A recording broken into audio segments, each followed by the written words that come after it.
વડોદરા મહાનગરપાલિકાની conference hall ખાતે આજે બેઠક મળી હતી। ડેપ્યુટી કમિશનર ગંગાસિંહ અને સિટી એન્જિનિયરના અધ્યક્ષસ્થાને ગણપતિ વિસર્જનને લઈને મહત્વની બેઠક મળી હતી। કોર્પોરેશનના તમામ વિભાગના અધિકારીઓ તેમજ પોલીસ વિભાગ સાથે વિસર્જનને લઈ ચર્ચાઓ કરવામાં આવી હતી।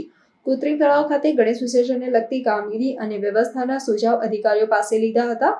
ગણેશ વિસર્જન શાંતિ અને પૂરતી વ્યવસ્થાથી કરવામાં આવે તેનું ધ્યાન રાખવામાં આવશે। પોલીસ વિભાગ અને કોર્પોરેશનના અધિકારીઓ સાથે સંયુક્ત સંકલન રહે તે માટે ખાસ ચર્ચા કરવામાં આવી હતી।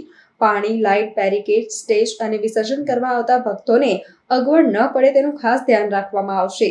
જે રૂટ પર ગણેશ વિસર્જન યાત્રા આવતી હોય તે રૂટ પર પેચવર્કની કામગીરીની માહિતી મેળવી હતી। પોલીસ વિભાગ દ્વારા ગણેશ વિસર્જનની યાદી રાખવામાં આવશે।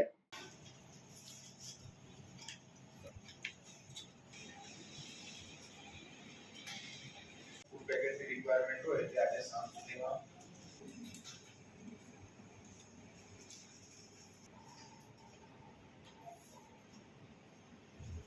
પણ કરાવજો, પણ સૌથી પહેલા તળાવનું કામગીરી પૂરી થઈ જાય, સૂચના મળે તો એ પ્રાયોરિટી વાઇઝ જરાક તમે નક્કી કરો।